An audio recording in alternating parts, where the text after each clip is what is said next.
Seventh-day Adventist General Conference, Withholding Information since 1848, leak out in this booklet. Why the SDA GC from the West misled us from the real message of Revelation 18:1 from the East, whose medium of prophecy symbols and figures, as foresaw by Mrs. Ellen G. White during her 1848 Dorchester Vision. Leak out though this booklet in the footsteps of the pioneers, page 96 Ellen G. White Estate, kept in secret by the SDA GC from the West. Make yourself aware of the real message of Revelation 18:1 from the East, being shifted far away from the present truth by our very own SDA GC from the West, by acquiring 472-page ebook copy, as previewed in this video. The light of the present truth that comes from the Heavenly Father, to radiate from a divinely appointed center in the continent of Australasia, where the Philippines is located at its tip, from where the glory of Revelation 18:1 from the East arise. The whole earth shall be lightened with the glory of the Lord. Ministry to the Cities, page 174, paragraph 2. The title Heavenly Father, line upon line, is the exact blueprint of fullness of the gospel that constitutes the three angels' messages, Revelation 14:6-12 from the West, followed by Revelation 18:1 from the East that unites at the end of it. That is why the light of the present truth through the gospel does not end with the third angel's message from the West, but it ends with the fourth angel's message, Revelation 18:1 from the East. The complete chapter and verse location of three angels' messages, Revelation 14:6-12 from the West, followed by the fourth angel's message, Revelation 18:1 from the East, disclosed on chart what makes up the fullness of the gospel. There are four Gospels of Christ, Matthew, Mark, Luke and John, that are in parallel in figure to the four angels' messages, referring to the three angels' messages from the West followed by fourth angel's message, Revelation 18:1 from the East. Their union sum up the fullness of the gospel that proclaim the objective of the fullness of the redemption plan, as the one lost sheep that is added to the foundation of heaven, parable of the lost sheep. Quote from the Spirit of Prophecy. The Lord claims the service of all who believe the truth for this time. They are to be laborers together with Christ in proclaiming the message of mercy to the world, the light of the present truth. The kind of ministry brought to view in the 58th chapter of Isaiah, is to be faithfully done. The Review and Herald, September 16, 1909, paragraph 1. Australasia, where the Philippines is located at its tip, as a divinely appointed center from which the light of the present truth is to radiate to many lands, we are to push the triumphs of the cross. Our burden for the regions beyond can never be laid down until the whole earth shall be lightened with the glory of the Lord, referring to Revelation 18:1 from the East, Atlantic Union Gleaner, June 17, 1903. Note: the first stone table defines love for God, while the second stone table defines love for fellow man. And notice that they were not written by God at a single stone table, but were separated from each other, written on two stone tables. Christ said in Matthew 5:17-19, "Think not that I come to destroy the law or the prophets. I am not come to destroy but to fulfill. For verily I say unto you, till heaven and earth pass, one jot or one tittle shall in no wise pass from the law, till all be fulfilled." See bottom portion of chart 43, on how the ordinance of Isaiah 58:12 is the repairer of the breach that separates the two stone tables of the Ten Commandments. We have the following: the voices of the seven thunders,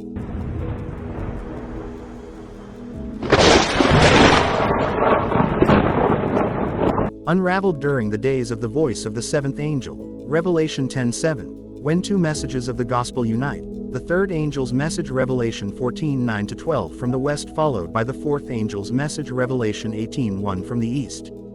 Their union is the final gospel that upholds the ordinance of Isaiah 58:12 as the repairer of the breach, the restorer of the paths to dwell in.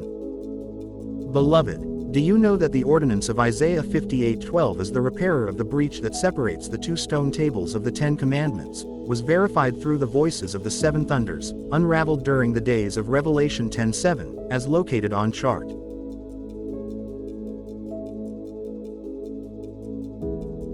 And prior to that, the message brought to us by the voices of the seven thunders, disclosed on chart the revelation of God's mystery that arrived during the days of the voice of the seventh angel, as promised in the Bible, such as the covenant of the rainbow, the Torah code mystery, the sign of the cross of Calvary, the mystery of the Godhead, and the unsealing of the little book of John as the message in relation to time. And much more, as contained in this 472-page e-book, in unveiling the prophetic message of Revelation 18:1 that arise from the East. Beloved, this chart will teach us on how to become restorer of the paths to dwell in. How to qualify ourselves as repairer of the breach, the restorer of the paths to dwell in, by upholding the ordinance of Isaiah 58:12 as accurately pinned on chart that we just presented, in response to the right call by Mrs. Ellen G. White in proclaiming the light of the present truth, as the kind of ministry that we need today. The Review and Herald, September 16, 1909, paragraph 1. Christ vindicates the law. Through his life, death, and resurrection, he cleared the divine law of all accusations that it was faulty, unjust, or impossible to fulfill. Christ established its authority by redeeming us from the curse of the law, and satisfied its penalty on behalf of humanity. He brought us back to God as the only intercessor in between God and man, as symbolically manifest in figure through this 480 marking that filled the gap in between the two stone tables separated from each other, reuniting them as one. Let the reckoning from Pi, under God's most holy name Yahuwah Tetragrammaton, be our guide. From the Pi we could see in figure the 25 of God's plan that comes from the Heavenly Father's plan in rebuilding the walls of Jerusalem, both type and anti-type, that was finished on the 25th day after 52 days in Nehemiah 6:15. In ancient Israel, God instructed Gideon to choose 300 men to battle against the overwhelming Midianite army, who panicked and turned against each other when this 300 men blew their trumpets. This 300 men that Gideon had selected follows exactly the 25 of God's plan, as the reckoning from the Pi. See chart. And by adding this 300 chosen men plus Gideon himself as their leader, equals 301, that duplicates in figure the 301 marking from the voices of the seven thunders. The reason why they were victorious because they were accurately aligned with the reckoning under Yahuwah's name through the Pi. Also the reckoning from the Pi expressed in trigonometry, that is 1/2 of 360 degrees, that is 180 degrees. And when you add this figure 180 plus 300, equals 480, that matches in figure the 480 marking that filled the gap in between the two stone tables separated from each other, reuniting them as one.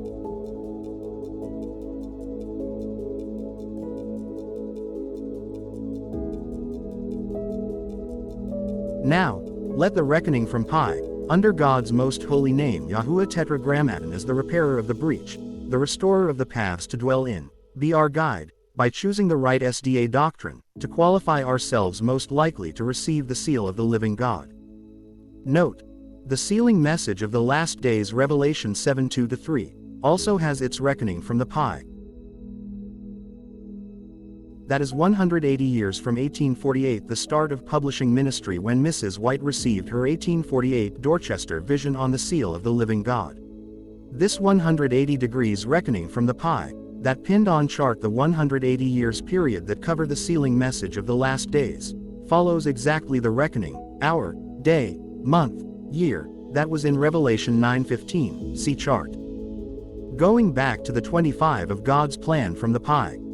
Which one of this two conflicting SDA doctrines bear witness of the 25 of God's plan? Was it our original 25 SDA fundamental principles last 1872 that uplifts the one only true God doctrine, or is it both the 27 SDA fundamental beliefs last 1980 that uplifts the Trinitarian doctrine, and 28 SDA fundamental beliefs that also uplifts the Trinitarian doctrine? So it is very clear why our original 25 SDA fundamental principles last 1872 that uplifts the one only true God doctrine bear witness in figure of the 25 of God's plan as the reckoning from the Pi, that we should restore through the reproclamation of the 1872 ministry. We'll now present the very reason why the one only true God doctrine is the right doctrine that we should choose to qualify ourselves most likely to receive the seal of the living God. This chart reveals that there will be also 300 most trusted one true God believers plus one leader equals 301, just like Gideon and his 300, to lead the spiritual battle in the final conflict, between those who will receive the seal of the living God that arise from the east, that will seal the 12 heavenly tribes of Israel as pinned on chart on sanctuary map, separate from those who will receive the mark of the beast. Sunday was established as a day of rest and veneration of the sun, or sun worship, by pagan Rome through Emperor Constantine in 321 AD, and later transitioned it by papal Rome into a Christian day of worship, commemorating the resurrection of Jesus Christ. Here's a quote from the spirit of prophecy about those who do not keep the Sabbath of the Lord.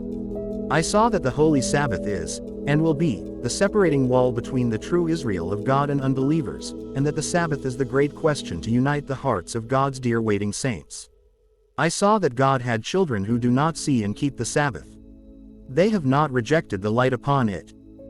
Sun worship that leads to Sunday worship was seen in vision by Ezekiel in Ezekiel 8:15-16, as the abomination of desolation inside God's chosen church, when 25 men who were chosen by God defied against the 25 of God's plan, by which Satan attempts to deceive upon betraying their own trust, to compromise with his human agency so he could plant the abomination of desolation inside God's chosen church, from the former Temple of Jerusalem during the days of physical Israel, and the Seventh-day Adventist General Conference during the days of spiritual Israel.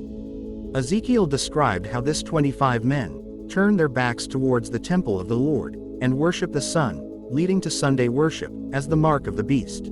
In 2 Thessalonians 2:7-8, Paul described it as the mystery of iniquity, referring to a hidden spiritual power of evil already operating in the world. It represents a deceptive and growing rebellion against God that will culminate in the revelation of the Antichrist, though it is currently restrained until its appointed time, when the man of lawlessness be revealed.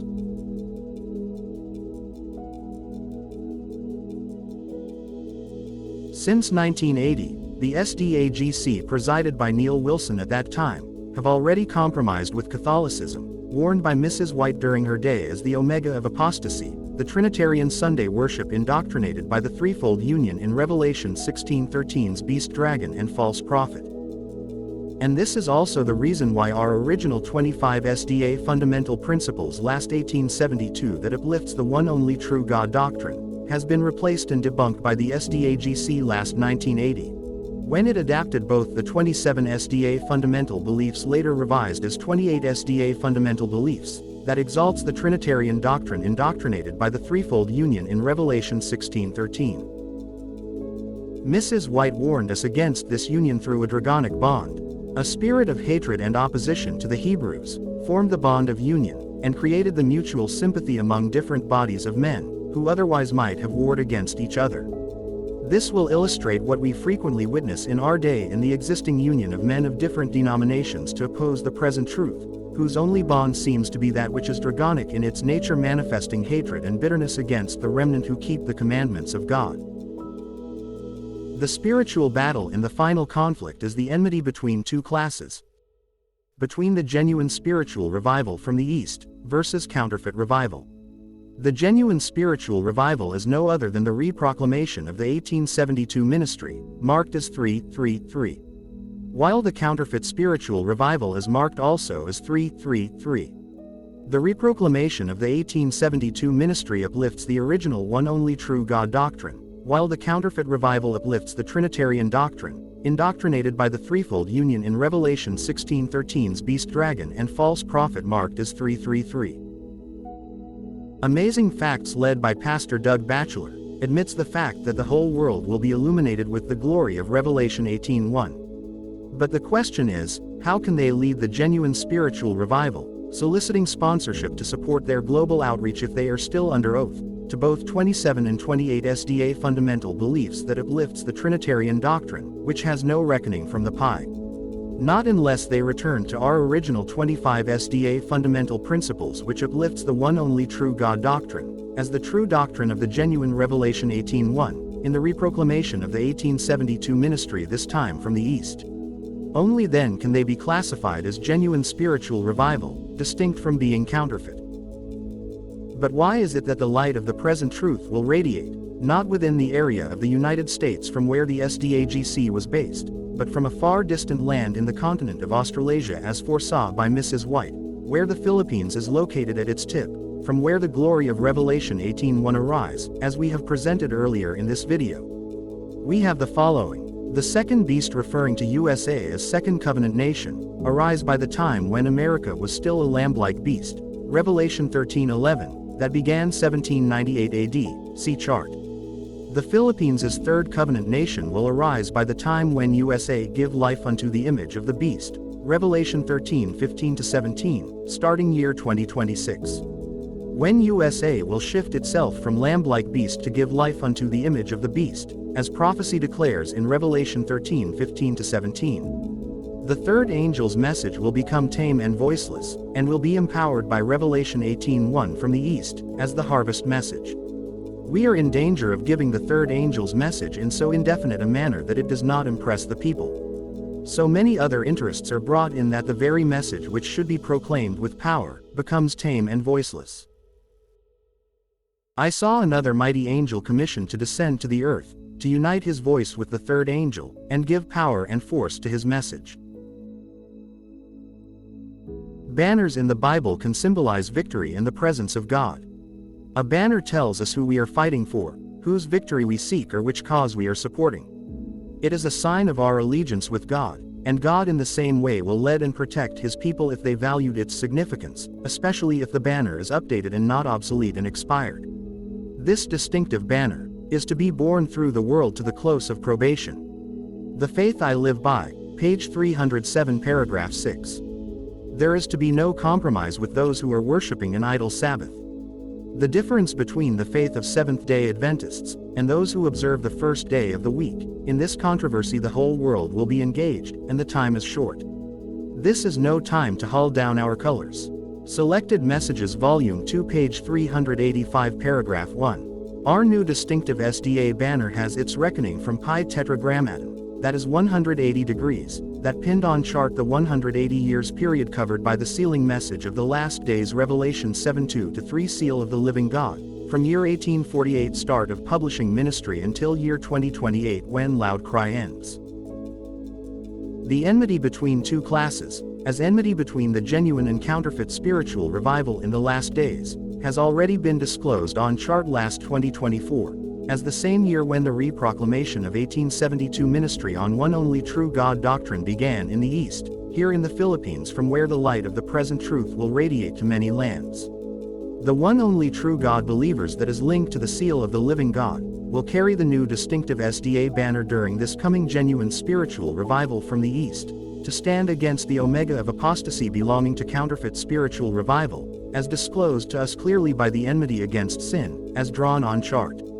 They will not compromise with both Trinitarian Sabbath worship and Trinitarian Sunday worship combined, being indoctrinated by the threefold union in Revelation 16:13's beast dragon and false prophet. While the Trinitarian Sabbath keepers are still raising up the old obsolete expired SDA banner, that already compromised with the threefold union last 1980, during the time of SDA GC President Neil Wilson who compromised with Catholicism, as the very reason why our former original 25 SDA fundamental principles on one true God doctrine that was written last 1872, has been debunked and replaced by 27 SDA fundamental beliefs last 1980, and later revised to 28 SDA fundamental beliefs that SDAs are under oath to Trinitarian doctrine, indoctrinated by the threefold union.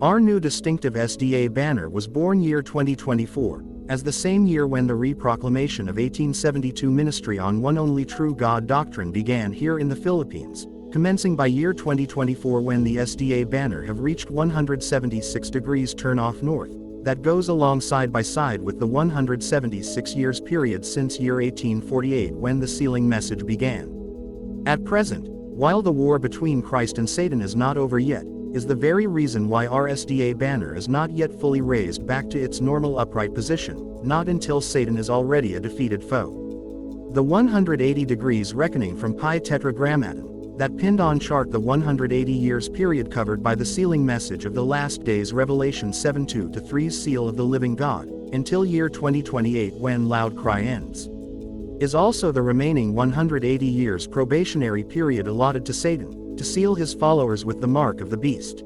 At the end of 180 degrees reckoning from pi tetragrammaton, when the SDA banner will be fully raised back to its normal upright position at 180 degrees turn off north, as shadowed forth in figure in Nehemiah 6:15's rebuilding the walls of Jerusalem that was finished on the 25th day after 52 days.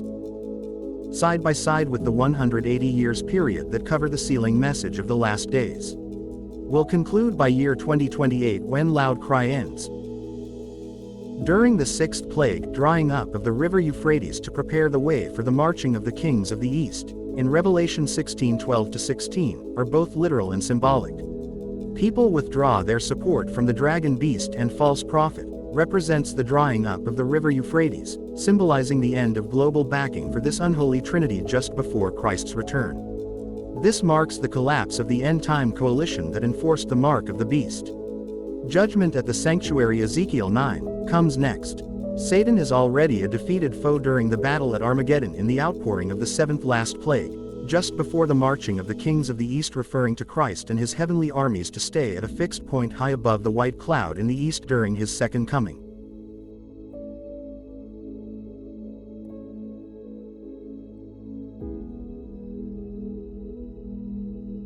Before we conclude this video, some are asking what is meant by the symbols that are used under our new distinctive SDA banner. We have the following. First, it's the spirit of prophecy that declares the former SDA banner to be revised to the close of probation, the faith I live by, page 306 paragraph 7, as the fulfillment of God's covenant pledge with Jacob, renamed as Israel as the third covenant lineage from Abraham, that was linked in figure to the third angel's message from the west, as we enter the time of Jacob's trouble.